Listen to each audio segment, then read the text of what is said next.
Let me tell you something wild. Something you probably wouldn't believe if you didn't hear it straight from the sidewalk in Manhattan. I mean, picture this. You're walking, minding your own business, thinking about million-dollar deals, and out of nowhere, this little black girl, she couldn't have been older than 8 steps right in front of you, stares up with these eyes that see through everything, and just asks, "Will you please marry my mother?" Yeah, that happened.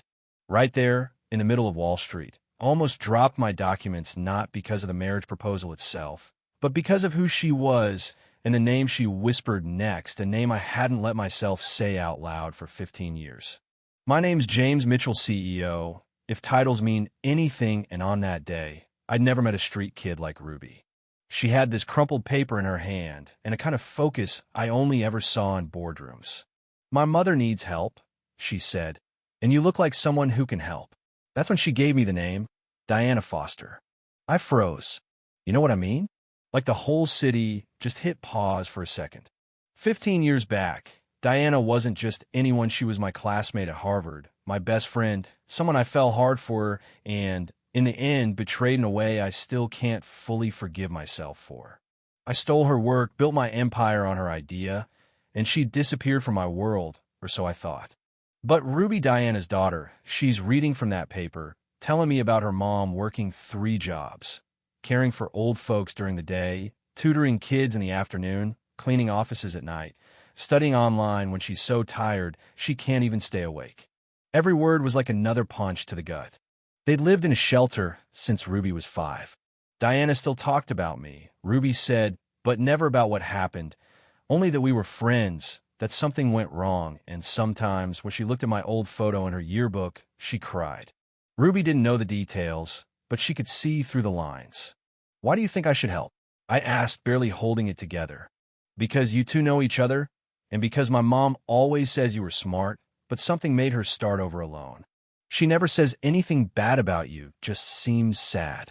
I tried to steady myself, tried to believe Diana had maybe moved on, made something of herself somewhere else.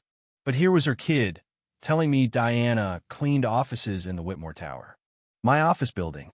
She'd been just a few floors away, scrubbing the floors beneath my feet, while I closed million-dollar deals in conference rooms built off her brilliance. That's irony, if you're keeping score. "How'd you even find me?" I asked Ruby, and she said she'd seen my picture in Diana's yearbook, looked at my name online, and pieced together the story from magazine articles and old photos. This 8-year-old kid did more detective work in a week than half my board ever could. My mom's proud. She'd never ask for help. But I'm not proud. I'm asking because she deserves better. And I lost it.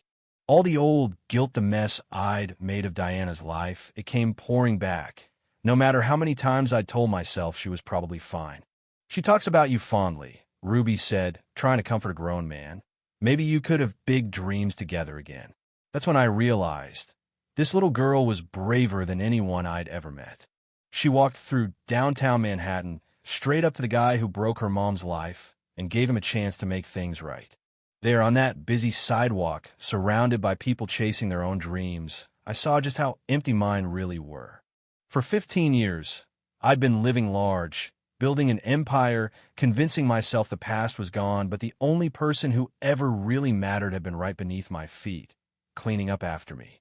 I went back to my office that night, sat at my window, tried to imagine Diana a few floors below, hands bruised from chemicals, back aching, working for $12 an hour while my company raked in millions.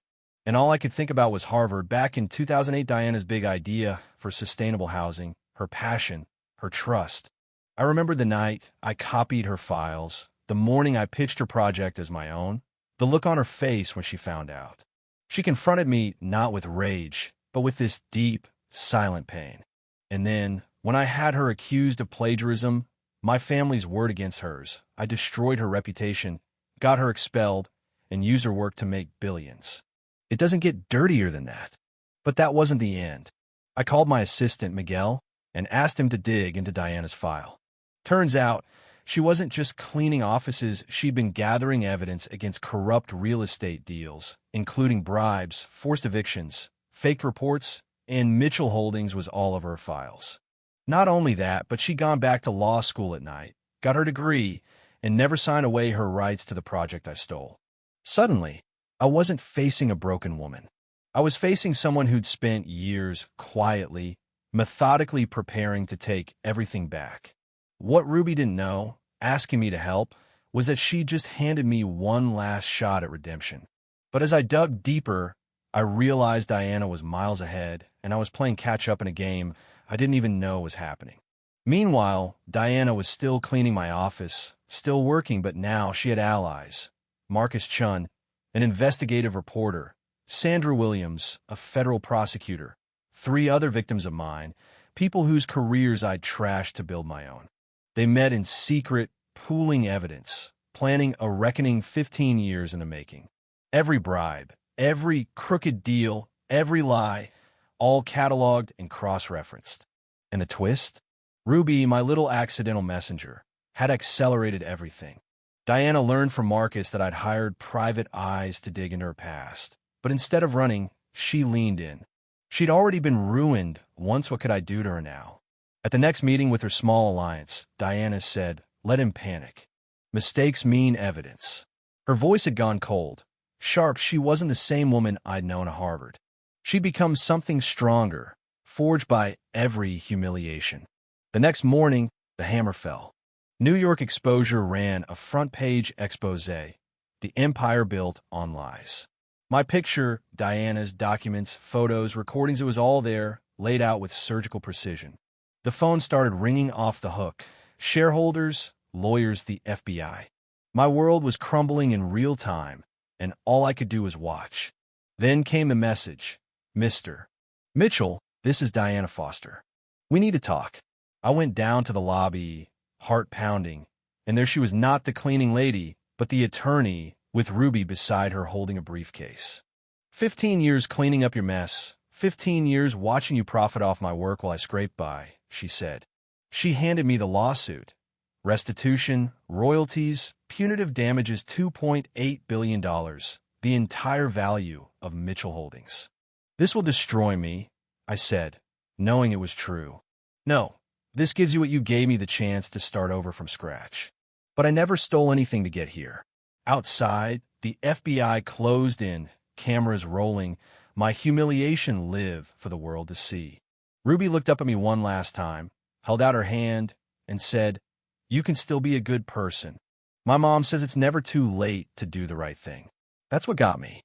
Not the money, not the press, the look in that kid's eyes, offering forgiveness or maybe just justice. 6 months later, Diana was back at Harvard, not as a student, but as a guest lecturer on ethics. The Foster Foundation was helping hundreds of families fight corporate fraud. Ruby was a scholarship student at the city's best school. As for me, I lost everything: company, fortune, reputation. I work as a real estate agent in a town nobody's ever heard of. No one cares about James Mitchell anymore. And honestly, that's the real punishment. Not poverty, but irrelevance. The best revenge, Diana told a crowd at Harvard, isn't destroying your enemies, it's building something bigger. That's how she turned my betrayal into hope for others, so no one else would have to lose their dreams the way she did. So let me ask you, is justice about revenge, or about making things right for the next person who comes along? Did Diana go too far, or not far enough? Drop your thoughts below. What would you have done if you were her, or me, or even Ruby? I want to hear your story, too.